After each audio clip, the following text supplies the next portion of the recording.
Do Jornal Público, este é o Soundbite, Ruben Martins. E hoje, o primeiro dia de campanha eleitoral, num dia marcado pelo mau tempo numa boa parte do país. Viva Ana Sá Lopes. Viva Ruben. E viva Helena Pereira. Olá, viva. Na administração pública em geral, na justiça, nos cargos do Banco de Portugal, nos cargos que envolvem soberania nacional, e acho que nós temos que despartidarizar a administração pública, temos que despartidarizar as instituições públicas. Depois o que acontece é que temos casos como de primeiros ministros, etc., que são investigados por pessoas que eles próprios indicaram.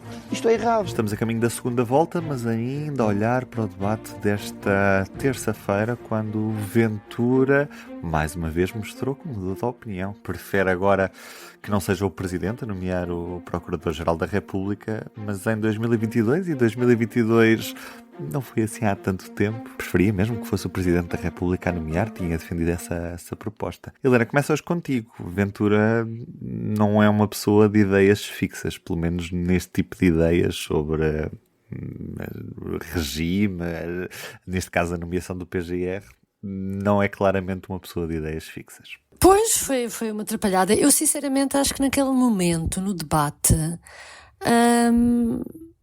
André Ventura inventou. Só para chatear e só para dizer alguma coisa diferente, porque realmente nós nunca ouvimos essa posição da parte de André Ventura. E no debate, aquela discussão vinha aquilo nem fazia sentido, porque aquilo vinha de uma altura em que André Ventura estava a criticar os Jobs for the Boys e queria acabar com as nomeações partidárias, e passa para as nomeações, que é a regra que existe, a única regra de nomeações que está na Constituição, é a que tem a ver, que é a mesma, é o Procurador-Geral da República, o Tribunal de Contas e o Banco de Portugal. Ora, quando se fala de Jobs for the Boys, estamos a falar de outra coisa que não estes três, se bem que destes três, o único recentemente até se pode dizer que é um Job for the Boy, que foi muito polémico, foi o do Banco de Portugal, porque realmente foi um ministro que sai de um cargo de ministro para ser governador do Banco de Portugal. Mas quando se utiliza essa expressão, não é para este tipo de cargos, por isso é que estamos a falar essencialmente de assessores. Sim, e António José Seguro ficou a perguntar, mas onde é que isso não está na Constituição, não é preciso? E depois ele dá o salto para isto. Há aqui uma coisa que, isso sim, tem a ver com as propostas da revisão constitucional em 2022, e na altura que o Chega apresentou, e que dizia que queria, que é uma coisa que há vários anos que se fala nisso, que é o PGR é proposto pelo Governo e é nomeado pelo Presidente, ou seja, tem que haver uma articulação, e há muito tempo que se debate de retirar dessa nomeação a parte do Governo, e uma maneira de ter mais independência era, por exemplo, só ser o Presidente da República a nomear, que foi isso, lá está, que foi isso que o Chega propôs na revisão constitucional de 22, e na altura o PSD e a IEL tinham propostas semelhantes. O PSD até propunha que fosse nomeado pelo Presidente, mas para haver ainda mais essa independência e ao mesmo tempo um prestar de contas maior, que o nome tinha que ser sujeito a uma audição prévia no Parlamento,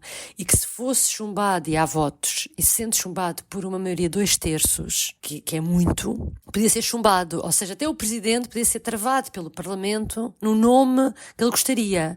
E tinha que haver uma audição prévia para as pessoas conhecerem, ouvirem o país inteiro, à porta aberta, a pessoa ser questionada pelos deputados e nós ficarmos a saber exatamente o que é que ele pensava sobre uma série, essa pessoa pensaria sobre uma série de assuntos.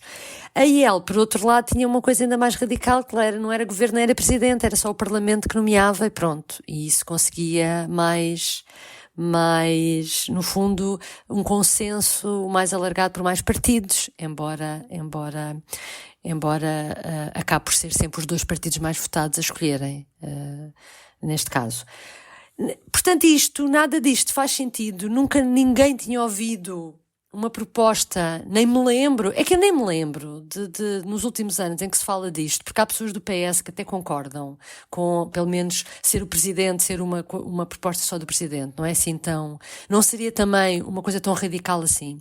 Mas nunca me lembro de haver alguém a defender que fosse realmente um Ministério coletivo. Público a dizer de nós todos este é o melhor e, portanto, nós entendemos que é ele e depois, realmente eu não sei o que é que aconteceria depois como é que aquilo funcionava, não é? Era completamente opaco, não é? Aquele funcionamento depois entre eles combinavam tudo e ninguém sabia o que é que se estava a passar e, portanto, quer dizer, acho que era o pior, é a coisa Era mais um absurda. conclave do Ministério Público, não é?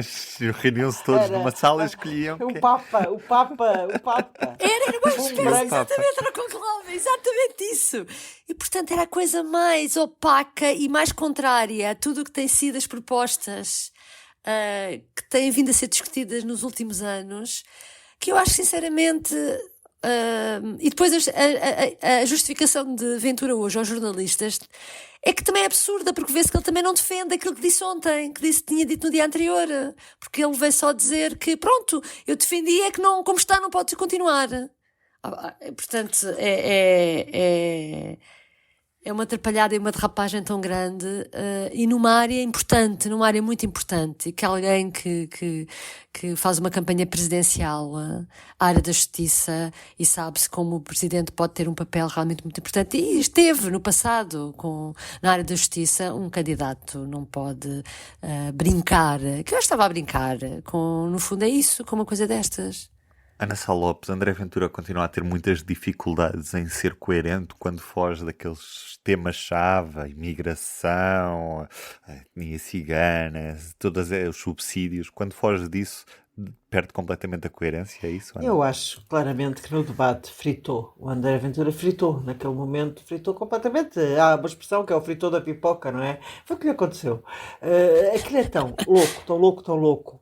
E contrário ao que o Chega já tinha defendido antes. E realmente essa proposta, por exemplo, de 2/3 a sedes, que inclui pessoas do PSD e do PS, defende que o procurador deveria acabar, o nome deveria mesmo ser visto, ser aprovado por 2/3 do Parlamento.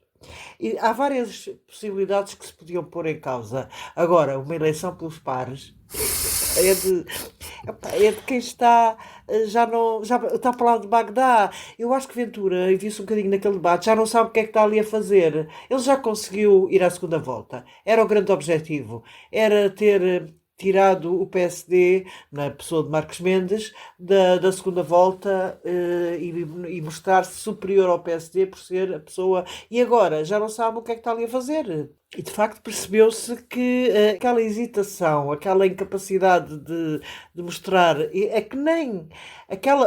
Eu achava e pensava que ele tinha uma estratégia minimamente coerente para conseguir atingir, e podia atingir 40%, uma vez que a direita vale 2/3, poderia, sabe-se lá, chegar onde.